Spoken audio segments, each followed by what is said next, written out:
বিএনপির ভারপ্রাপ্ত চেয়ারম্যান তারেক রহমান বলেন, বিএনপি ৩১ দফার আলোকে আগামী দিনে একটি সুখী ও সমৃদ্ধ বাংলাদেশ বিনির্মাণ করতে চায়, যেখানে রাষ্ট্রের প্রতিটি নাগরিকের ভাগ্যের পরিবর্তন হবে।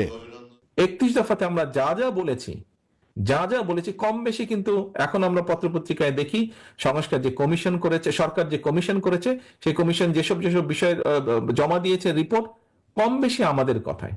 স্বাভাবিক, তারা একটু সরকার তো একটু এদিক ওদিক বলতে চাইবেই তারা, কিন্তু মূল বিষয় আমাদের বাইরে তারা যেতে পারছে না। মূল বিষয় তারা আমাদের বাইরে যেতে পারছে না। আমরা বলেছি কারণ আমরা চিন্তাই করে দেশ নিয়ে, দেশের মানুষকে নিয়ে। জনগণের ভোটের অধিকার নিশ্চিত করতে না পারলে দেশের কোনো সমস্যাই সঠিকভাবে সমাধান করা যাবে না বলে মনে করেন তিনি। নির্বাচনী ব্যবস্থাকে যদি আমরা তৈরি করতে না পারি, কোনোভাবেই আমরা কোনো সমস্যার সমাধান করতে পারবো না।